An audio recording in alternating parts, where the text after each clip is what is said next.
Applied mathematics solve question paper 2020 का part 1 और part 2 हम आपको अपलोड कर चुके। पार्ट 1 पार्ट 2 में 2 मार्क्स के क्वेश्चन और पार्ट 3 में 6 मार्क्स के क्वेश्चन, 3 पार्ट हम इस क्वेश्चन पेपर के अपलोड कर चुके हैं। इस बार आपके लिए एक बेनिफिट ये है कि जो क्वेश्चन 6 मार्क्स के क्वेश्चन है सेक्शन बी में वो 10 मार्क्स के होंगे और जो सेक्शन सी में 10 मार्क्स के क्वेश्चन है वो 25 मार्क्स का एक क्वेश्चन होगा। तो इस अपॉर्चुनिटी का फायदा उठाइए और बैक क्लियर करिए। मैथ्स गुरुजी एंड नोटेल चैनल में आपका स्वागत है। मैं पिछले 10-11 सालों से एज ए मैथ्स लेक्चरर विभिन्न संस्थानों में 11, 12 एंड पॉलिटेक्निक स्टूडेंट्स को मैथमेटिक्स पढ़ाते आ रहा हूं। तो चलिए लेक्चर शुरू करते हैं।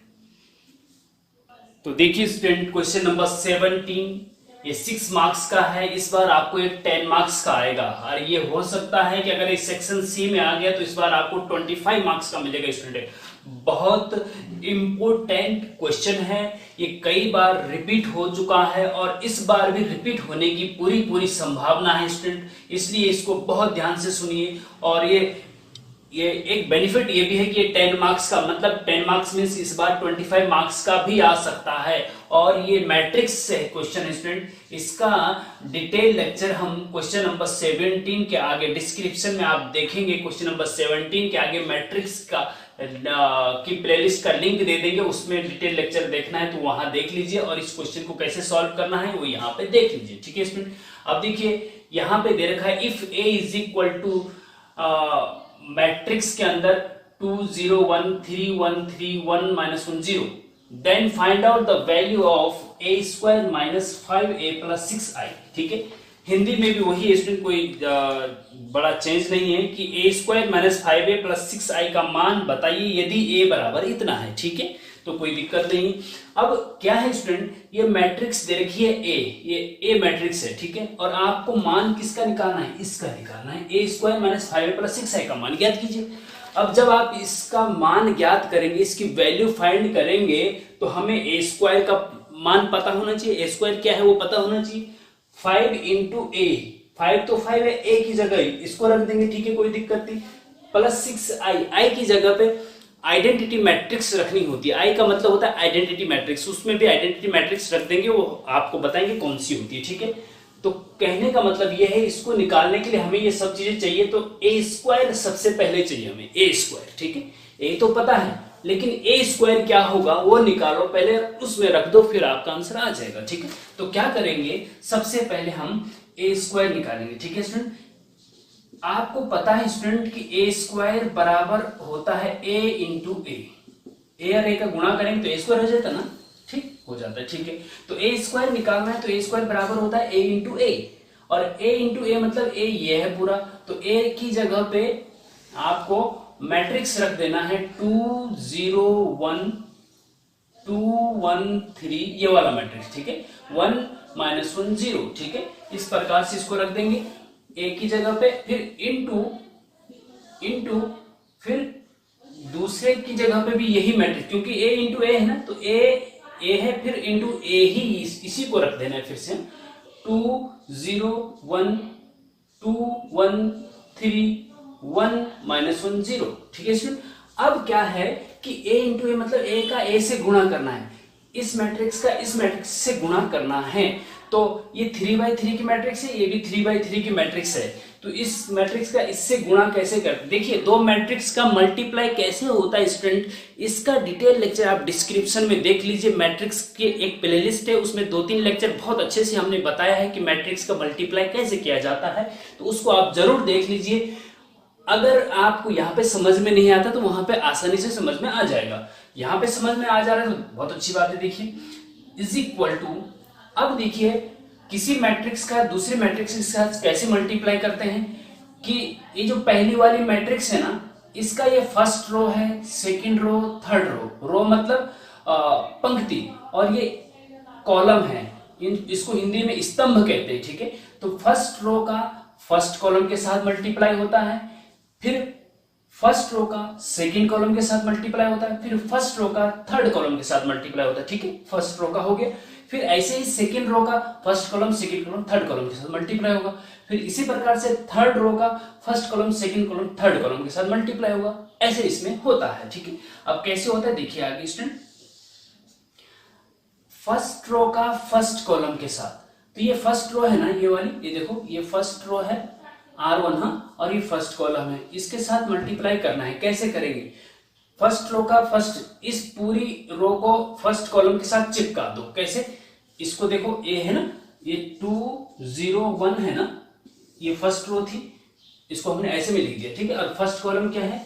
फर्स्ट कॉलम में 2 2 1, ठीक है। तो क्या करते हैं कि इसका मल्टीप्लाई इसके साथ प्लस इसका मल्टीप्लाई इसके साथ प्लस इसका मल्टीप्लाई इसके साथ, ऐसे किया जाता है, ठीक है। तो वो यहाँ पे लिख दिया जाता है। अब इसका मल्टीप्लाई इसके साथ होगा, 2 दूने 4 प्लस 0 का मल्टीप्लाई 2 के साथ होगा तो 0 प्लस 1 का मल्टीप्लाई 1 के साथ होगा तो 1, ठीक है। First row first column, first row first column के जगह पे ये एलिमेंट आ जाता है, ठीक है। फिर first row second column, first row second column, तो यहां पे आएगा वो, ठीक है। फर्स्ट रो सेकंड कॉलम, ये फर्स्ट कॉलम ये है, सेकंड कॉलम है, ठीक है। तो फर्स्ट रो सेकंड कॉलम मतलब यहां पे आएगा एलिमेंट, ठीक है। अब इसका मल्टीप्लाई, अब इस पूरी रो को इस कॉलम के साथ चिपका दो, सेकंड वाले कॉलम के साथ, जैसे ये हमने चिपकाया। तो 2 का मल्टीप्लाई 0 से होगा तो 0 आ जाएगा, फिर प्लस 0 का मल्टीप्लाई 1 से होगा तो 0 आ जाएगा, फिर 1 का मल्टीप्लाई -1 से होगा तो -1 आ जाएगा, ठीक है। अच्छा, अब फर्स्ट रो का थर्ड कॉलम के साथ चिपका दो, इसको इसके साथ चिपका दो, चिपकाना है जैसे ये चिपका है, ठीक है। तो 2 का 1 2 0 1 का 1 3 0 के साथ मल्टीप्लाई, 2 का 1 के साथ होगा, 0 का 3 के साथ, 1 का 0 के साथ, ठीक है। इसको जरा समझने की कोशिश करिए। 2 का 1 के साथ होगा स्टूडेंट तो 2, 0 का 3 के साथ होगा तो 0, 1 का 0 के साथ होगा तो +0, ठीक है। अब देखो ये फर्स्ट रो है और first column second column third column, first row third column, ये जो एलिमेंट है ये फर्स्ट रो थर्ड कॉलम का है, तो फर्स्ट रो का थर्ड कॉलम के साथ मल्टीप्लाई होगा तभी तो ये फर्स्ट रो थर्ड कॉलम का एलिमेंट बना, ठीक है। अब उसके बाद सेकंड रो फर्स्ट कॉलम के साथ, second row first column, second row ये है और फर्स्ट कॉलम है, तो यहां भी आएगा वो एलिमेंट, ठीक है। अब सेकंड रो को फर्स्ट कॉलम के साथ, फर्स्ट रो का काम हो गया, अब सेकंड रो का काम करो। सेकंड रो का काम कैसे करेंगे?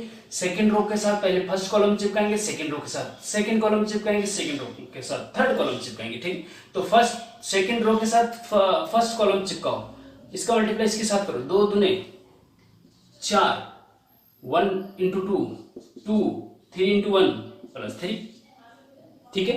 अब उसके बाद सेकंड रो का सेकंड कॉलम के साथ, सेकंड रो सेकंड कॉलम यहां पे आएगा, तो 2 का 0 के साथ 0 प्लस 1 का 1 के साथ 1 प्लस 3 का -3 के साथ, तो ये -3 आएगा, यहाँ प्लस नहीं आएगा, 3 का -1 के साथ मल्टीप्लाई करें तो -3 आएगा, ठीक है। अब इसी प्रकार से सेकंड रो का थर्ड कॉलम के साथ, सेकंड रो का थर्ड कॉलम, ठीक है। देखिए 2 into 1 2, 1 into 3 +3, 3 into 0 +0, ठीक है। ये second row third column, second row third column, ये आ गया ना सेकंड रो थर्ड कॉलम का एलिमेंट, ठीक है। सेकंड रो का काम भी हो गया। इसी प्रकार से थर्ड रो का काम करो, थर्ड रो का फर्स्ट कॉलम के साथ मल्टीप्लाई करेंगे, फिर सेकंड के साथ, फिर थर्ड के साथ, ठीक है। तो थर्ड रो का फर्स्ट कॉलम, थर्ड रो पहला रो दूसरा रो तीसरा रो यहां आएगा ना, और फर्स्ट कॉलम कहां है? यहां। तो इसका मतलब थर्ड रो और फर्स्ट कॉलम का एलिमेंट यहां आना चाहिए, थर्ड रो फर्स्ट कॉलम का एलिमेंट मल्टीप्लाई करके जो आएगा वो यहां आना चाहिए। तो 1 का 2 के साथ तो 2 आएगा, 1 का -2 के साथ तो -2 आएगा, 0 का 1 के साथ तो +0 आएगा। अब थर्ड रो का सेकंड कॉलम के साथ करो, 1 का 0 के साथ 0, 1 का -1 के साथ -1, 0 का -1 के साथ 0 +0, ठीक है।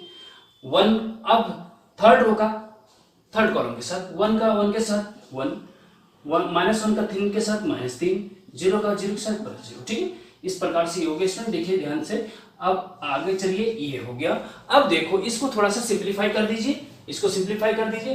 देखो 4 + 0 + 1 को जोड़ेंगे तो 4 1 5 आएगा, यहां पे इन सबको जोड़ेंगे तो -1 आएगा, यहां पे सबको जोड़ेंगे तो 2 आएगा, ठीक है। ये आ गया। अब देखो 4 और 2 6 और 3 9 आ गया, यहाँ पे देखो 1 - 3 -2 आ गया, यहाँ पे 3 और 2 5 आ गया, ठीक है। यहाँ पे देखो यहाँ पे 0 आ गया, यहाँ पे देखो यहाँ -1 आ गया, यहाँ पे देखो यहाँ -2 आ गया, ठीक है। इस प्रकार से a² की वैल्यू ये आ गई, ठीक है स्टूडेंट। अब जब a² की वैल्यू जब ये आ जाएगी, अब आप इसमें वैल्यू पुट कर दीजिए।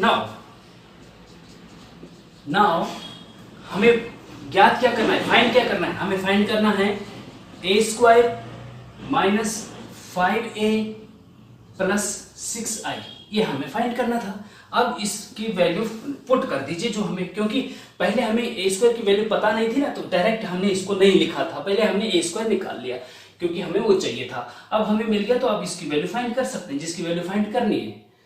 ठीक है, क्वेश्चन को जरा पढ़ के समझ के अच्छे से देखिए तो पता चल जाता है कि आपको ज्ञात क्या करना है। उसको जरा देखिए, समझिए, कोशिश करिए। ठीक है, तो ए स्क्वायर माइनस 5, ए स्क्वायर की जगह क्या रखेंगे, ये रखेंगे 5 माइनस 1 2, 9 माइनस 2 5, 0 माइनस 1 माइनस 2। ठीक है, रख दिया, कोई दिक्कत नहीं। फिर माइनस 5 है और फिर ए है, ए की जगह पे ए रख दो भाई, ए की जगह पे ए रख दो भाई, ये है ए। 2 0 1 2 1 3। ध्यान दीजिए, ये क्वेश्चन जो है आपका 10 मार्क्स का भी आ सकता है और 6 मार्क्स का तो आएगा ही, कंफर्म है। ठीक है, फिर प्लस का 6i है, प्लस का 6 और i की जगह पे क्या रखना है, ये वेरी इंपॉर्टेंट है, इसमें ध्यान दीजिए। i होता है आइडेंटिटी मैट्रिक्स, तत्समक आव्यूह हिंदी में कहते हैं। इसका डिटेल लेक्चर आप मैट्रिक्स में डिस्क्रिप्शन में जाके लिंक देख लीजिए तो आपको समझ में आ जाएगा आइडेंटिटी मैट्रिक्स क्या होता है। आइडेंटिटी मैट्रिक्स क्या होता है, जिसके मेन डायगोनल में 1 1 1 होते हैं और सारे 0 होते हैं, उसको आइडेंटिटी मैट्रिक्स कहते हैं। तो यहाँ पे 3/3 का है, तो यहाँ पे भी हमें 3/3 का ही आइडेंटिटी मैट्रिक्स बनाना होगा। तो कैसे बनता है, देखो 1 0 0 0 1 0 0 0 1, जिसके मेन डायगोनल में 1 1 होते हैं और सारे एलिमेंट 0 होते हैं, 3/3 का होता है तो आइडेंटिटी मैट्रिक्स होता है। आई से डिनोट किया जाता है इसको। ठीक है, ये आप ऐसे याद रखेंगे। ठीक है, अच्छा अब देखिए स्टूडेंट, आगे चलते हैं। अब इसको सॉल्व करना है, क्या करना है, सॉल्व करना है। इससे आगे जब चलेंगे तो देखो, इससे आगे बढ़ो, इज इक्वल टू, ये तो आप एज इट इज रखिए फिलहाल। 5 माइनस 1 2, फिर 9 माइनस 2 5, फिर 0 माइनस 1 माइनस 2। ठीक है, अच्छा ये हो गया। अब देखो ये -5 है ना, -5 का मैट्रिक्स के अंदर मल्टीप्लाई कर दो, इसमें अंदर कर दो। तो जब भी बाहर से किसी एलिमेंट का, किसी नंबर का मल्टीप्लाई करते हैं तो मैट्रिक्स में प्रत्येक एलिमेंट के साथ मल्टीप्लाई होता है उसका, इसको ध्यान रखेंगे, याद रखेंगे। तो जब -5 अंदर जाएगा तो यहां तो प्लस रहेगा भाई।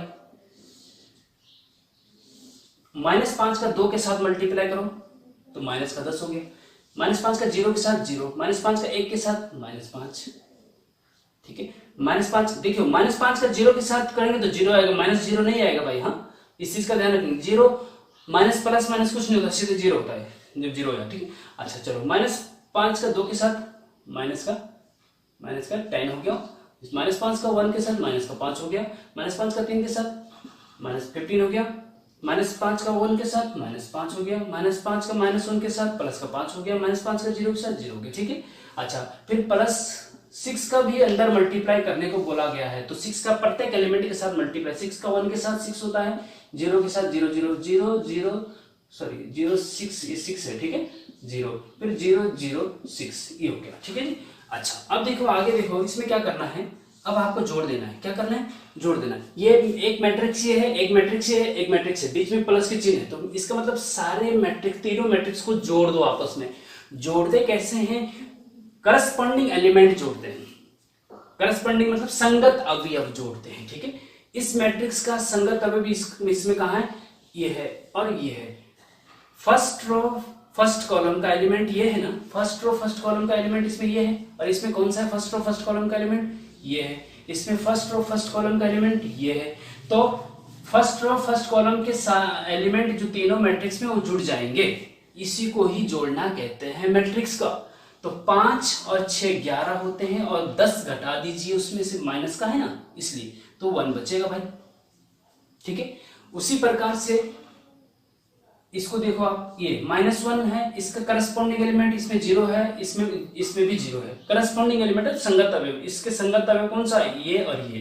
ठीक है, तो -1 का 0 तो यहाँ -1 ही आएगा, जोड़ेंगे तो 2 का -5 और 0 को जोड़े, 2 और -5 और 0 जोड़ेंगे तो माइनस का 3 आएगा। ठीक है, ये आगे जी। ठीक है जी, उसके बाद देखिए 9 का संगत है क्या है -10 और 0, ठीक है। 9 और -10 जोड़ेंगे तो -1 आएगा।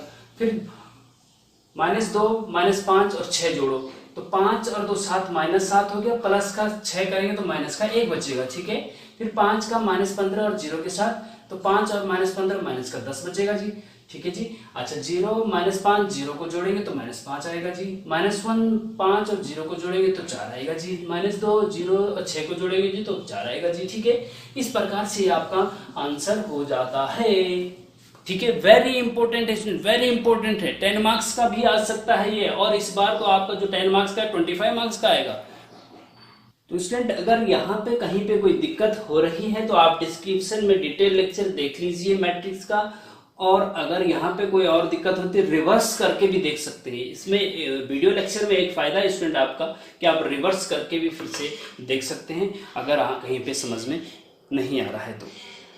So next question देखिए, question number 18, find out the unit vector perpendicular to the vectors 2i minus J minus K and i plus J plus K. Hindi में है सदिश 2i माइनस जे माइनस के तथा i प्लस जे प्लस के लंबवत इकाई सदिश ज्ञात कीजिए। मतलब इन दो वेक्टर्स के परपेंडिकुलर लंबवत, मतलब कि जैसे कि कोई दीवार का कोना आप देख लीजिए, नीचे ये दीवार है, नीचे ये इसका ये ए वेक्टर हो गया, इधर ये बी वेक्टर हो गया, तो उसका परपेंडिकुलर जो ऊपर होता है स्टूडेंट वो आपका उसका यूनिट वेक्टर हो सकता है अगर उसका मैग्नीट्यूड 1 आए, ठीक है। कैसे देखिए, मान लीजिए ये ए वेक्टर है और ये आपका बी वेक्टर है, तो इसके परपेंडिकुलर ये जो मार्कर है ना ऐसे जो आ रहा है, ये दोनों ए वेक्टर और बी वेक्टर के परपेंडिकुलर वेक्टर है, और ए वेक्टर क्रॉस बी वेक्टर जो होता है ना वो इन दोनों के परपेंडिकुलर होता है। लेकिन आपको अगर यहाँ पे कुछ समझ में नहीं आ रहा है स्टूडेंट, तो मैं सरल भाषा में समझाने की कोशिश करता हूं आपको। लेट ए वेक्टर, इसको ए वेक्टर मान लो, इसको बी वेक्टर मान लो, ठीक है। ए वेक्टर बराबर 2i minus J minus K and B vector बराबर i प्लस जे प्लस के। कैप भी लगता है, यूनिट वेक्टर है ना इसलिए, ठीक है। ए वेक्टर और बी वेक्टर ये है, देखिए होता क्या है, जो ए वेक्टर और बी वेक्टर के परपेंडिकुलर यूनिट वेक्टर होता है ना स्टूडेंट, ए वेक्टर और बी वेक्टर के परपेंडिकुलर जो वेक्टर होता है वो होता है a vector cross B vector. अगर हम सिंपल बोले कि भाई ए वेक्टर और बी वेक्टर के परपेंडिकुलर वेक्टर बताओ तो होता है a vector cross B vector, A vector cross B vector. लेकिन अगर इसके परपेंडिकुलर यूनिट वेक्टर चाहिए, यूनिट वेक्टर का मतलब होता है जिसका मापांक 1 होता है, जिसका मैग्नीट्यूड 1 होता है, उसको यूनिट वेक्टर कहते हैं। तो सिंपल अगर पूछे कि भाई ए वेक्टर और बी वेक्टर के परपेंडिकुलर वेक्टर बताओ, लंबवत वेक्टर बताओ, तो a vector cross B vector होगा। लेकिन अगर यूनिट वेक्टर पूछ रहा है वो परपेंडिकुलर में, तब क्या होगा, तब होगा student A vector cross B vector बटे ए वेक्टर क्रॉस बी वेक्टर का मापांक मैग्नीट्यूड, वही आपका यूनिट वेक्टर होता है। एन कैप से इससे डिनोट करते हैं, ये इसका फॉर्मूला है। A vector cross B vector के परपेंडिकुलर यूनिट वेक्टर ये होता है, याद रखेंगे इसको। एन कैप बराबर ए वेक्टर क्रॉस बी वेक्टर बटे में उसी को नीचे लिख दो और 2 डंडे बगल में लगा दो, उसको मैग्नीट्यूड कहते हैं, मापांक कहते हैं, ठीक है। ये फॉर्मूला आपको याद रखना है। एन कैप यूनिट वेक्टर है, एन कैप कैप उसके ऊपर लगती है जो यूनिट वेक्टर होता है, एन कैप बराबर दिस, ठीक है। अच्छा, अब इसका मतलब यह है कि अगर हमें परपेंडिकुलर वेक्टर यूनिट वेक्टर निकालना है तो हमें ए वेक्टर क्रॉस बी वेक्टर भी चाहिए और फिर उसका मापांक भी चाहिए। तो पहले तो a vector cross B vector निकाल लो भाई, है। Therefore a vector cross B vector is equal to, अब a vector cross B vector देखो, एक होता है a vector dot b vector और एक होता है a vector cross B vector, ठीक है। इसको अदिश गुणन कहते हैं, इसको सदिश गुणन कहते हैं, ठीक है। इसको डॉट प्रोडक्ट कहते हैं, इसको क्रॉस प्रोडक्ट कहते हैं, ठीक है। इसको स्केलर प्रोडक्ट कहते हैं, इसको वेक्टर प्रोडक्ट कहते हैं। तीन नाम है इनके, ठीक है, हिंदी इंग्लिश में, ठीक है, कोई दिक्कत नहीं। तो a vector dot b vector कैसे निकालते हैं, हम पिछले किसी क्वेश्चन को करके बता चुके हैं। ए वेक्टर क्रॉस बी वेक्टर कैसे निकालते हैं वो देखिए, ठीक है। A vector cross B vector, A vector ये है, बी वेक्टर ये है। जब भी क्रॉस का चिन्ह बीच में हो तो उसको डिटरमिनेंट से सॉल्व किया जाता है। किससे सॉल्व किया जाता है? डिटरमिनेंट, सारणिक से, ठीक है। A vector cross B vector जब भी निकालना हो तो सरल मेथड इसका ये है, डिटरमिनेंट से सॉल्व करो। तो डिटरमिनेंट से कैसे सॉल्व करते हैं, देखिए स्टूडेंट, सबसे पहले तो जो आई जे के है ना उनको लिख दिया जाता है, आई जे और के, ठीक है। उसके बाद सेकंड रो में, फर्स्ट रो में तो आई जे के, सेकंड रो में ए वेक्टर में आई जे के कोफिशिएंट, आई जे के जो आगे नंबर है उनको लिखा जाता है आई जे के की जगह पे, आई जे के नीचे, ठीक है। सेकंड रो में क्या लिखा जाएगा, आई जे के कोफिशिएंट, ए वेक्टर के आई जे के कोफिशिएंट जो पहले लिखा गया है यहाँ पे, ठीक है, उसकी कोफिशिएंट बी वेक्टर के बाद में, ए वेक्टर के सेकंड रो में और बी वेक्टर के कोफिशिएंट थर्ड रो में आएंगे, ठीक है। फर्स्ट रो में आई जे के ही आता है, इसको जरा याद रखेंगे या समझ के जो भी आपको अपने हिसाब से समझना है इस हिसाब से रखेंगे, ठीक है। अच्छा अब देखिए आई का कोफिशिएंट यहाँ 2 है तो 2 लिख दीजिए यहाँ पे सेकंड रो में। यहाँ आई का कोफिशिएंट क्या है, माइनस है, तो माइनस का मतलब -1 होता है, ठीक है। यहाँ पे आई का कोफिशिएंट क्या है, माइनस है तो -1 होता है, ठीक है। अच्छा फिर बी वेक्टर के कोफिशिएंट थर्ड रो में लिखने, आई का कोफिशिएंट क्या है, कुछ नहीं है मतलब 1 है। जे का कोफिशिएंट क्या है, +1, प्लस है तो +1 आएगा, ठीक है, +1। और के का कोफिशिएंट +1, ठीक है, जहां पे कुछ नहीं वहां 1 होता है, ठीक है ना। और माइनस चिन्ह है तो -1 और प्लस है तो +1 होगा, जहां पे कुछ आगे नहीं होता है। अगर प्लस चिन्ह सिंपल है तो +1 माना जाएगा उसको, ठीक है। माइनस अगर है तो -1 माना जाएगा। तो ये ए वेक्टर आ गया। अब इसको सॉल्व करना आपको आना चाहिए स्टूडेंट। सॉल्व कैसे करते हैं, डिटरमिनेंट को जैसे सॉल्व करते हैं ऐसे करते हैं। पहले आप क्या करते हैं कि ये जो फर्स्ट रो का फर्स्ट एलिमेंट लेते हैं आई, फर्स्ट रो का फर्स्ट एलिमेंट लेते हैं आई, उसके बाद डिटरमिनेंट के अंदर इसको चलो हम पूरा ही सॉल्व करते हैं यार, है? तो सबसे पहले क्या करते हैं, फर्स्ट रो का फर्स्ट एलिमेंट लेते हैं और उससे होकर जाने वाले रो कॉलम को छुपा देते हैं, तो जो बचता है उसको डिटरमिनेंट के अंदर लिख देते हैं, ये -1 -1 1 1, ठीक है। उसके बाद प्लस माइनस चलता है इसमें, हाँ, डिटरमिनेंट में। डिटरमिनेंट का डिटेल लेक्चर देख लीजिए, -j। फिर फर्स्ट रो का सेकंड एलिमेंट लेते हैं, माइनस तो अपने आप आता है, j लिख दिया, ठीक है। फिर उसके बाद डिटरमिनेंट के अंदर क्या आएगा, इससे होकर इस एलिमेंट से होकर जाने वाली रो और कॉलम को छुपा दिया, तो क्या बचा, 2 -1 1 1, 2 -1 1 1, ठीक है। अच्छा फिर प्लस माइनस प्लस, फिर फर्स्ट रो का थर्ड एलिमेंट, लास्ट वाला एलिमेंट, ठीक है, के ले लिया। फिर इससे होकर जाने वाले रो कॉलम को छुपा दो, क्या बचा, 2 -1 1 1, ठीक है। अच्छा क्या हो जाएगा, ये आई आपका ये है। अब इसको सॉल्व करते हैं, डिटरमिनेंट 2/2 का डिटरमिनेंट कैसे सॉल्व करते हैं, लेफ्ट के टॉप से मल्टीप्लाई यहां करते हैं, बीच में माइनस का चिन्ह आता है, फिर इसका मल्टीप्लाई इसमें करते हैं। तो -1 का 1 के साथ मल्टीप्लाई करेंगे तो -1 आएगा, फिर बीच में माइनस का चिन्ह आता है, फिर 1 का -1 के साथ मल्टीप्लाई करेंगे तो क्या आएगा, -1 आएगा। -1 अगर यहाँ पे है तो माइनस पहले से माइनस +1 हो जाएगा। इसका जरा ध्यान रखेंगे भाई, हाँ, ये प्लस माइनस का जरा ध्यान रखेंगे, या मैं फिर से अच्छे से ही समझा देता हूं। आई बड़ा ब्रैकेट लगा दो, चलो ठीक है। -1 का 1 के साथ मल्टीप्लाई, फिर बीच में माइनस का चिन्ह, फिर 1 का -1 के साथ, 1 का -1 के साथ मल्टीप्लाई, ऐसे करते हैं, ठीक है जी।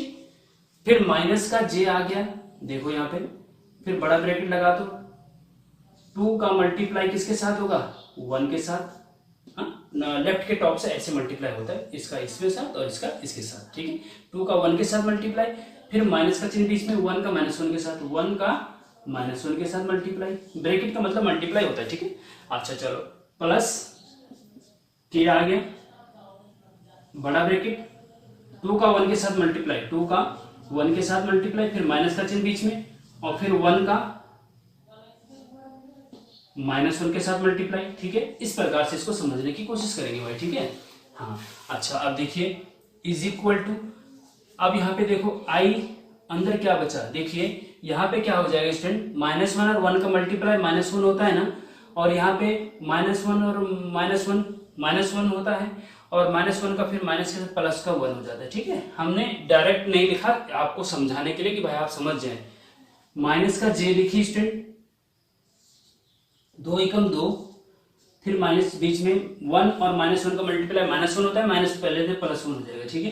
फिर प्लस का k देखिए, और फिर ये 2 एकम 2 और 1 minus 1 minus 1 minus plus plus 1 हो जाएगा। ठीक है, इस प्रकार से हो जाएगा। अब हम आगे थोड़ा बढ़ते हैं स्टूडेंट, इसमें आगे इसको ऐसे करते हैं कि यहाँ पे आपका आ जाएगा ए वेक्टर क्रॉस बी वेक्टर। हाँ, यहाँ से शुरू किया था ना, ए वेक्टर क्रॉस बी वेक्टर की वैल्यू है ये। ठीक है, वो क्या आ गया, देखो यहाँ पे देखो, ये हो गया आपका 0, क्योंकि -1 प्लस 1 0 हो जाएगा, तो 0 का i के साथ मल्टीप्लाई 0 ही रहेगा, तो उसको हम नहीं लिख रहे हैं। ठीक है, अच्छा चाहो तो आप 0 i भी लिख सकते हैं, इसको 0 आयोटा। ठीक है, थोड़ा सा आगे दिक्कत ना हो। 2 और 1 3, तो माइनस का 3 j हो गया। ठीक है जी, अच्छा 2 और 1 3, इस यहाँ पे भी प्लस का 3 k हो गया जी। ठीक है, अच्छा ए वेक्टर क्रॉस बी वेक्टर आ गया। अब हमें ए वेक्टर क्रॉस बी वेक्टर का मापांक भी चाहिए, तो a vector cross B vector का मापांक बराबर जो होता है ना स्टूडेंट, वो होता है अंडर रूट के अंदर आई जे के कोफिशिएंट का स्क्वायर का सम। ध्यान दीजिए, कैसे समझाएं, अगर ए वेक्टर बराबर ए आई प्लस बी जे प्लस सी के है, तो ए वेक्टर का मापांक बराबर होता है स्टूडेंट अंडर रूट के अंदर आई जे के कोफिशिएंट का स्क्वायर का सम। आई जे के कोफिशिएंट ए बी सी है, इनका स्क्वायर का तो सम कर दो, ये होता है ए वेक्टर। अगर ये है तो ए वेक्टर का मापांक ये होता है। ठीक है, इस प्रकार से इसमें भी यही होगा कि आई अंडर रूट के अंदर आई जे के कोफिशिएंट का स्क्वायर का सम, 0 का स्क्वायर 0 होता है, प्लस -3 का स्क्वायर 9 होता है, प्लस 3 का स्क्वायर भी 9 होता है, is equal to under root 9 और 9 18 यहाँ के। ठीक है, अच्छा अब देखिए नाउ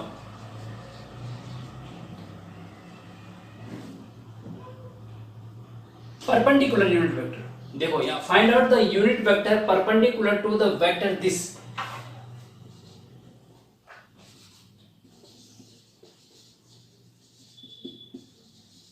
परपेंडिकुलर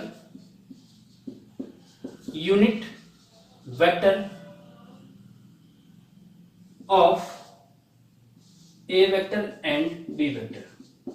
ए वेक्टर और बी वेक्टर का परपेंडिकुलर यूनिट वेक्टर क्या होगा, वो होता है student A vector cross B vector upon A vector cross B vector का मापांक। ठीक है, ये होता है। अब उसको रख दीजिए, क्या है वो है आपका ए वेक्टर क्रॉस बी वेक्टर है आपका 0i का 0 हो जाता है, तो उसको लिखने की जरूरत नहीं, माइनस का 3j लिखिए, प्लस 3k लिख दीजिए, और अपॉन में अंडर रूट 18 लिख दीजिए। ठीक है, आंसर हो गया। आप चाहो तो अंडर रूट 18 को दिस अपॉन कर सकते हैं, -3 बटे under root 18j plus 3 upon under root 18k, ये आपका आंसर हो जाएगा। ठीक है स्टूडेंट, वेरी इंपॉर्टेंट है, बहुत अच्छे से कर लीजिए, अपॉर्चुनिटी है। तो next question number 19, section B का ये लास्ट क्वेश्चन स्टूडेंट, जो 6 मार्क्स का आता है, इस बार आपको 10 मार्क्स का आएगा। क्वेश्चन नंबर 19 देखिए, find the equation of straight line passing through the point -4, 6 and 8, -3। Student ये स्ट्रेट लाइन का क्वेश्चन है, और स्ट्रेट लाइन का डिटेल लेक्चर हमने डिस्क्रिप्शन में दे रखा है, उसको भी अच्छे से पढ़ लीजिए। ये क्वेश्चन तो हम यहाँ पे बता देंगे, लेकिन इसके अलावा थोड़ा इधर उधर से अगर आएगा तो आप नहीं कर पाएंगे। अगर डिटेल लेक्चर आप देख लेंगे तो आप हर क्वेश्चन आसानी से कर सकते हैं, ये मेरी गारंटी है। देखिए student, find the equation of this, Hindi में लिखिए, उस सरल रेखा का समीकरण ज्ञात कीजिए जो बिंदुओं -4,6 तथा 8,-3 से होकर जाती है। मतलब ये कोई सरल रेखा स्टूडेंट ये, ठीक है, ये सरल रेखा, ये लाइन है, इस लाइन पे कोई दो बिंदु है, ए बिंदु और दूसरा बिंदु है, दूसरा पॉइंट है बी। ए पॉइंट के कोऑर्डिनेट दे रखे हैं आपको -4,6 और बी पॉइंट के कोऑर्डिनेट दे रखे हैं आपको 8,-3। तो इस लाइन पे दो पॉइंट आपको दे रखे हैं, तो इस लाइन की इक्वेशन बतानी है क्या होगी। पॉइंट आपको गिवन है, तो इक्वेशन क्या होगी। तो बहुत अच्छा क्वेश्चन है और बहुत इजी भी है, ये मान के चलो, कैलकुलेशन भी कम है, क्योंकि इससे पहले जो हमने बताया स्टूडेंट क्वेश्चन नंबर 17 मैट्रिक्स वाला और ये क्वेश्चन नंबर 18 वेक्टर वाला, ये थोड़ा लेंथी है हाँ? ये लेंथी नहीं है, इसको आप अगर अच्छे से समझ गए तो इजीली सॉल्व हो जाता है। एक फॉर्मूला आपको याद रखना पड़ता है। तो होता क्या है कि अगर इस पॉइंट के कोऑर्डिनेट, ये तो खैर दे रखे हैं, अगर इस पॉइंट के कोऑर्डिनेट मान लीजिए x1 और y1 है थोड़ी देर के लिए, हाँ, x2 और y2 है, तो दो बिंदु से होकर जाने वाली रेखा की समीकरण क्या होती है? वी नो दैट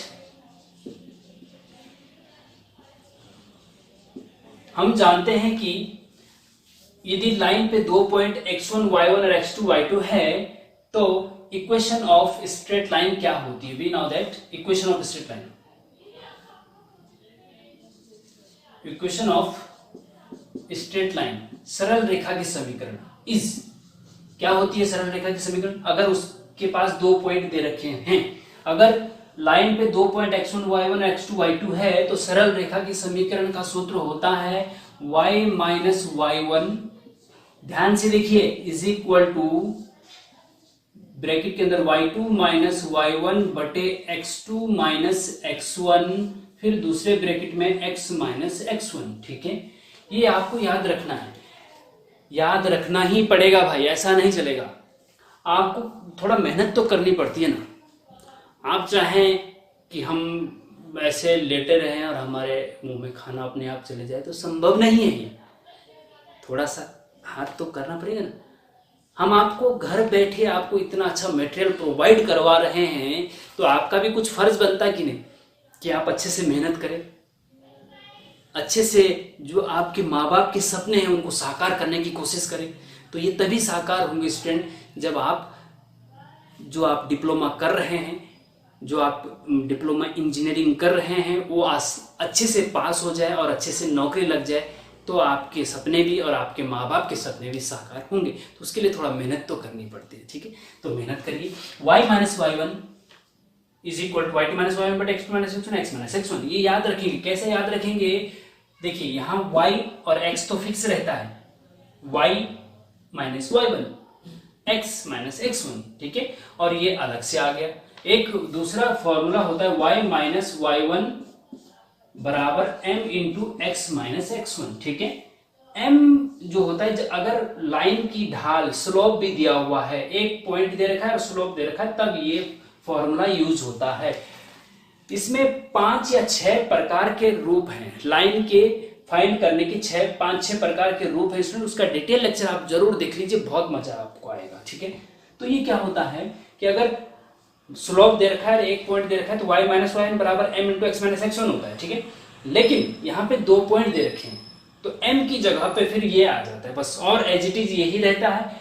m की जगह पे ये आ जाएगा y2 माइनस y1 बटे x2 माइनस x1। m की जगह पे y2 माइनस y1 बटे x2 माइनस x1। m का मान भी यही होता है स्लोप, अगर लाइन की स्लोप निकालना हो तो। ठीक है, तो ये याद रखेंगे। और जब ये याद है तो आप क्या करेंगे कि x1 की जगह पे -4 और y1 की जगह पे 6, x2 की जगह पे 8 और y2 की जगह पे -3 रख देंगे, बस इसमें और सब हो जाएगा।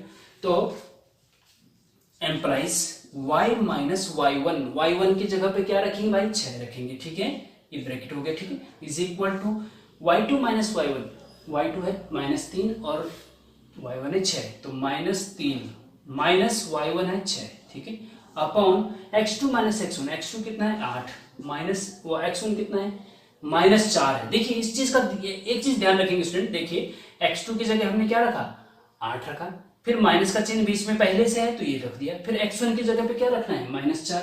अब यहाँ पे -4 जब रखेंगे ना तो माइनस ऑलरेडी यहाँ पे है तो माइनस माइनस का मल्टीप्लाई प्लस हो जाता है, +4 हो जाता है। इस चीज का ध्यान रखेंगे जरा। ठीक है, हाँ बहुत इंपॉर्टेंट है, नहीं तो गलत हो जाता है क्वेश्चन। x माइनस x1 की जगह पे -4 है तो यहाँ -4 नहीं रखेंगे, ये दो चिन्ह एक साथ नहीं आते हैं, ऐसे नहीं रखेंगे कि आपने रख दिया यहाँ पे कि x माइनस तो था ही, x1 की जगह -4, ऐसा नहीं कि 2 माइनस हो जाते हैं। ठीक है, ये माइनस माइनस का मल्टीप्लाई प्लस हो जाता है, इसलिए क्या करते हैं ये +4 हो जाता है। ठीक है, इस चीज का ध्यान रखेंगे। अच्छा थोड़ा सिंप्लीफाई कर लो भाई, y माइनस 6 ये हो गया और इज इक्वल टू -3 और -6 को जोड़ेंगे तो माइनस का 9 होगा और बटे 8 और 4 12 होगा और इधर आपका x + 4 होगा। ठीक है, अच्छा 3 9 माइनस का 3 और 3 चौके 12, -3 बटे 4 आ गया ना। तो आप ऐसा कर सकते हैं भाई, देखिए -4 क्रॉस मल्टीप्लीकेशन +4 का मल्टीप्लाई इसमें होगा और -3 का मल्टीप्लाई इसके अंदर हो जाएगा, क्रॉस मल्टीप्लाई। 4 का मल्टीप्लाई y माइनस 6 में करो तो 4y माइनस 6 चौको 24, इज इक्वल टू -3 का x के साथ तो -3x और -3 का 4 के साथ तो -4 के 12। ठीक है, अब इस सब को इधर भी लेके आ सकते हैं, कोई दिक्कत नहीं। -3x इधर आएगा तो प्लस का 3x हो जाएगा ना, पर फिर प्लस का 4y तो यहाँ ऑलरेडी है। ठीक है, अभी माइनस का 12 इधर आएगा तो प्लस का 12 हो जाएगा, और माइनस का 24 है तो माइनस का 12 बचेगा, इज इक्वल टू 0 आंसर। तो स्टूडेंट ये आपका आंसर हो जाएगा। ठीक है, तो स्टूडेंट इस प्रकार से क्वेश्चन नंबर 19 तक सेक्शन बी था, ये कंप्लीट हो गया। अब आता है आपका सेक्शन सी। सेक्शन सी में आपको 20 में से 26 तक 7 क्वेश्चन सॉल्व करने होते हैं। 7 क्वेश्चन आते हैं। 7 क्वेश्चन में से आपको 5 क्वेश्चन सॉल्व करने होते हैं, और एक क्वेश्चन 10 मार्क्स का आता है तो 10 पंजे 50 मार्क्स। सेक्शन सी 50 मार्क्स का है और 50 मार्क्स का सेक्शन ए और बी है। तो ये लगा लो कि आधा वेटेज सेक्शन सी का ही है, जिसमें कि 7 में से 5 क्वेश्चन आपको करने होते हैं। लेकिन इस बार कोरोना काल की वजह से आपको 7 में से केवल 2 ही क्वेश्चन करने हैं, और एक क्वेश्चन 25 मार्क्स का है। 2 क्वेश्चन करो और 50 मार्क्स आ गए। तो अच्छी अपॉर्चुनिटी है, इसका फायदा उठाइए स्टूडेंट। मैं इस चीज को बार बार कह रहा हूं। देखिए क्वेश्चन नंबर 20 सेक्शन सी है ये। ठीक है, अब हम जो है सेक्शन सी शुरू कर रहे हैं। ठीक है, जो कि 10 मार्क्स का है, इस बार 25 मार्क्स का है। ठीक है, क्वेश्चन नंबर 20 का पहला सेक्शन सी का पहला क्वेश्चन है question number 20। If sum of 4 numbers which are in AP is 20 and sum of their square is 120, find out the numbers. मतलब 4 संख्याएं जो कि समांतर श्रेणी में हैं, यदि उनका योगफल 20 तथा उनके वर्गों का योगफल 120 हो तो संख्याएं ज्ञात कीजिए। स्टूडेंट हम हिंदी में यहाँ पे नोट इसलिए नहीं करते हैं क्योंकि आधा बोर्ड तो फिर क्वेश्चन से भर जाएगा। हम इसलिए पढ़ दे रहे हैं, आप जो हम बोल रहे हैं उसको नोट कर सकते हैं। आप हिंदी मीडियम स्टूडेंट जो हैं, जो हम बोल रहे हैं उसको आप नोट कर लीजिए, और इंग्लिश वाले यहाँ पे देख के नोट कर सकते हैं। ठीक है ना, तो क्वेश्चन नोट कर लीजिए। अब देखो इसमें होता क्या है, क्वेश्चन नोट करने के लिए इसलिए बोल रहा हूं क्योंकि होता क्या है कि क्वेश्चन को समझना पड़ता है। देखो 4 संख्याएं जो कि समांतर श्रेणी में हैं। अरे भाई कौन सी 4 संख्याएं वो? अब वो 4 संख्याएं कौन सी हो आपको माननी पड़ेंगी। समांतर श्रेणी क्या होती है आपको पता होना चाहिए। समांतर श्रेणी का प्रथम पद ए और सार्वांतर डी अगर है तो 4 पद माने जा सकते हैं। देखो कैसे, माना एपी का first term A and common difference सार्वांतर डी है, तो एपी के 4 पद कौन से होंगे? 4 पद नहीं 4 नंबर। तो एपी के 4 नंबर होंगे या हो सकते हैं। क्या होंगे?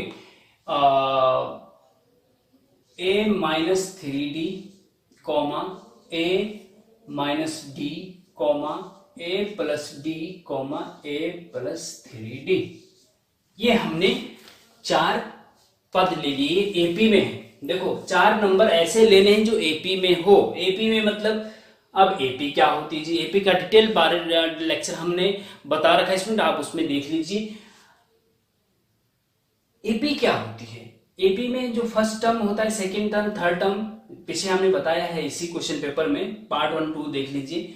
सेकंड में से फर्स्ट घटाओ, थर्ड में से सेकंड घटाओ तो वो बराबर आना चाहिए। तो यहाँ पे सेकंड टर्म ये है, इसमें से इसको घटाते हैं तो 2d आता है, इसमें से इसको घटा के देखो तो 2d आता है, इसमें से इसको घटा के देखो तो 2d आता है।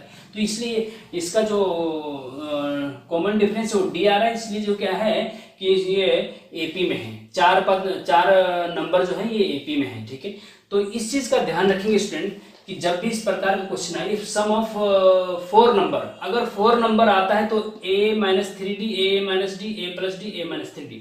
अगर 3 आता है तो 3 आता है तो आप क्या मानेंगे? a माइनस d a और a प्लस d, तब a मानेंगे। 3 के लिए आपको ये मानना है और 4 के लिए आपको a minus 3d a minus d a plus 3d मानना है। याद रखना है, अगर आपको ये कुछ समझ में कुछ दिक्कत आ रही है तो इसको याद रख लेना कि जब भी एपी के 4 नंबरों का सम पूछा जाता है और या गुणा पूछा जाता है तो वो ऐसे माने जाते हैं। माना एपी के 4 पद ये हैं, a minus D, A minus 3d, a minus D, a plus D, a plus 3d, ठीक है, ये 4 पद हो गए।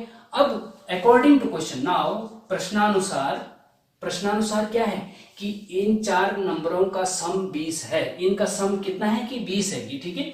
तो a minus 3d plus a minus D plus a plus D plus a plus 3d, ये चारों नंबर का सम कितना है 20 है। ये प्रश्न में बोला गया है, ठीक है।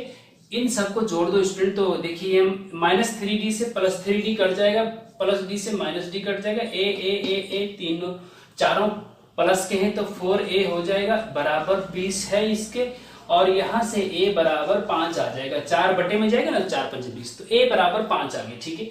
हमें a और d के मान निकालने स्टूडेंट, और a और d के मान यहां रख देंगे तो नंबर मिल जाएंगे। 4 नंबर निकाले ना हमको, वो 4 नंबर कौन से हैं जो एपी में है और उनका योग 20 है। और आगे देखिए, एंड प्रश्नानुसार उनके वर्गों का योग, देखो सम ऑफ देयर स्क्वायर इज 120, जो नंबर दे रखे ना उनके वर्गों का योग, उनका वर्ग करो और योग कर दो।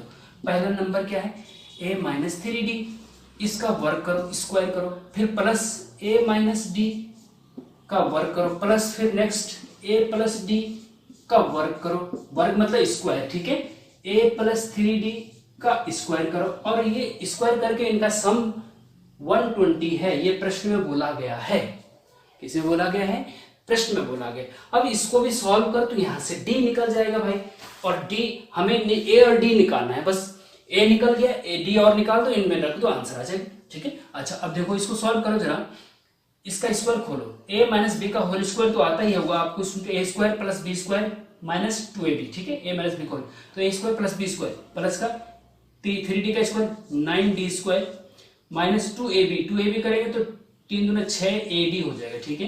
फिर प्लस इसको खोलिए, a square plus D square minus 2ad, ठीक है।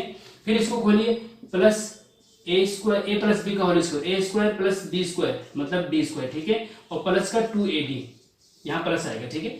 इसी प्रकार से प्लस इसको खोलिए, a square plus 9d square plus 6ad हो जाएगा, ठीक है, इज इक्वल टू 120 है भाई, ठीक है ना। अच्छा अब देखो माइनस का 6ad से प्लस का 6ad कट जाएगा, और क्या कट रहा है भाई, हाँ ये माइनस का 2ad से प्लस का 2ad कट जाएगा, ठीक है। अच्छा आगे चलो, a स्क्वायर, ये a स्क्वायर है, a स्क्वायर है, ये a स्क्वायर है, ये a स्क्वायर है, तो ये हो जाएगा 4a स्क्वायर, ठीक है। अच्छा अब d square 9d square, d square 9 और 1 10 और 1 11 है, देखो 9d स्क्वायर प्लस का d स्क्वायर ये है, और 9 और 1 10 हो गया, 10 और 1 11 हो गया, और कहीं हाँ 10 और 1 11 9d स्क्वायर और भी है, तो ये प्लस का 20d स्क्वायर हो गया, ठीक है ना, और इज इक्वल टू 120। यहां से आप देखेंगे स्टूडेंट 4 कॉमन ले लो, यहां से 4 कॉमन ले लो और वो बटे में चला जाएगा, तो यहाँ बचेगा a स्क्वायर प्लस 4 यहाँ कॉमन ले तो यहाँ 5 बचेगा ना, 5d स्क्वायर, और जो बटे में जाएगा तो यहाँ बटे 4 हो जाएगा, 4 से भाग दे दो 120 को 4 दिए 12, तो ये आ गया आपका a प्लस 5d स्क्वायर बराबर 30। अब इसको जरा हम आगे थोड़ा सा करें स्टूडेंट, देखो इसको हम यहाँ पे करते हैं, एम्प्लाइज हमें इसकी वैल्यू चाहिए 5d की वैल्यू चाहिए, तो 5d स्क्वायर बराबर हो जाएगा 30 माइनस a स्क्वायर, ये a स्क्वायर उधर जाएगा तो माइनस का हो जाएगा, ठीक है, और 30 माइनस a स्क्वायर की जगह पे 5 रख दो, a की जगह 5 रख दो तो 5 का स्क्वायर 25 होता है, तो 30 माइनस 25 के 5 बचता है, और यहां से आप देखेंगे स्टूडेंट d स्क्वायर बराबर जो 5d स्क्वायर बराबर 5 है, तो 5 बटे में जाएगा तो 5d स्क्वायर बराबर 5 बटे 5 बराबर 1, ठीक है, और यहां से आपको d बराबर मिलेगा प्लस माइनस 1, जब स्क्वायर हटता है तो इधर रूट भी लगता है प्लस माइनस भी लगता है, तो आप इसको प्लस माइनस 1 लिखेंगे, या फिर आप इसको एक 1 लिख, केवल प्लस 1 ले लो, ठीक है, क्योंकि प्लस 1 से भी वही आ रहा है, माइनस 1 से भी वही आ रहा है, तो इनमें से एक ले लो, हमने d बराबर 1 ले लिया, ठीक है ना। अब देखो, अब देखिए, तो इसलिए वो नंबर क्या होंगे, ठीक है, देयरफॉर इसलिए वो नंबर क्या होंगे, ये नंबर है, इनमें ए और डी के मान रखने शुरू कर दीजिए, नंबर आ जाएंगे। तो एक पहला नंबर था a माइनस 3d, ठीक है, a माइनस 3d मतलब a की जगह पे 5 रख दो, माइनस 3 इंटू डी की जगह पे 1 रखो, तो 5 में से 3 गए 2, ठीक है। दूसरा नंबर क्या था, a माइनस डी, और a की जगह 5 रख दो, माइनस डी की जगह 1 रख दो, तो बराबर 4 आ गया। फिर तीसरा नंबर क्या था, a प्लस डी था, इज इक्वल टू a की जगह पे 5 रख दो, प्लस डी की जगह पे 1 रख दो, बराबर 6 आ गया, ठीक है जी। अच्छा, अब आगे देखो, फिर चौथा नंबर क्या था, a प्लस 3d, तो ये हो जाएगा a मतलब 5 प्लस 3 इंटू डी मतलब 1, ठीक है। 5 3 कम 3 और 5 8 हो गया। तो जो 4 नंबर थे स्टूडेंट वो ये है आंसर, 2 4 6 8, 2 4 6 8 आपके। अब आप चेक भी कर सकते हैं कि ये सही है कि नहीं। देखो 2 4 6 8, वो कह रहा है कि ये एपी में होने चाहिए, तो एपी में है कि नहीं। 4 में से 2 गए 2 बचते, 6 में से 4 गए 2 बचता, 8 में से 6 गए 2 बचता है, 2 2 का अंतर है, तो इसका मतलब ये एपी में है। अब ये भी चेक करो कि क्या इनका सम 20 है कि नहीं है। 4 2 6 8 6 12 8 20 है, ठीक है। अब ये भी चेक करो कि इनका स्क्वायर करके 120 आ रहा है कि नहीं। 2 का स्क्वायर 4 होता है, प्लस 4 का स्क्वायर 16 होता है, प्लस 6 का स्क्वायर 36 होता है, प्लस 8 का स्क्वायर 64 होता है। इसको जोड़िए जरा स्टूडेंट, तो 120 ही आ रहा है, तो इसका मतलब हमारा आंसर सही आया है, ठीक है। इस प्रकार से इसको सॉल्व करेंगे। इसके बाद ये आएगा, हाँ ये आएगा, वो हमने पहले वाला लिख दिया था। तो इसको बहुत अच्छे से करिए स्टूडेंट, बहुत अच्छा क्वेश्चन है, बहुत इजी भी क्वेश्चन है। आपको 25 मार्क्स मिलेंगे इसमें, 25 मार्क्स मिलेंगे, ध्यान दीजिए। तो स्टूडेंट ये सेक्शन सी का पहला क्वेश्चन था, लेकिन अब हम सेक्शन सी का नेक्स्ट क्वेश्चन 21 करवाना चाह रहे थे, लेकिन समय हो चुका है और लेक्चर भी लेंथी हो गया है, तो इसको हम नेक्स्ट पार्ट में लेके आएंगे। ये आपका चौथा पार्ट था, ठीक है। अब 5वें पार्ट में हम क्वेश्चन नंबर 21 से आगे लेके आएंगे। तब तक के लिए इसको बहुत अच्छे से मेहनत करिए और बहुत अच्छे से प्रैक्टिस करिए। देखिए हल्के में मत लीजिए। जब भी आप हमारा वीडियो लेक्चर देखते हैं तो एकांत में बैठ के कॉपी पेन साथ में रख के बहुत अच्छे से प्रैक्टिस करिए, जिससे कि आपकी मैथमेटिक्स बैक क्लियर हो जाए, ठीक है स्टूडेंट। और अपना स्वास्थ्य का भी ख्याल रखिए, क्योंकि कोरोना का बहुत इस टाइम बहुत पीक सीजन चल रहा है, तो अपना स्वास्थ्य का भी ख्याल रखिए। एग्जाम देने जब आप जा रहे हैं तो बहुत सोच समझ कर जाइए, मास्क पहन के जाइए, और 2 गज की दूरी बहुत है जरूरी। 2 गज की दूरी, हमारे प्रधानमंत्री जी का स्लोगन है कि 2 गज की दूरी बहुत है जरूरी, तो इसलिए इसका भी ध्यान रखेंगे, मास्क पहनेंगे और अच्छे से मेहनत करेंगे और अच्छे से क्वेश्चन को एग्जाम में सॉल्व करेंगे। Best of luck.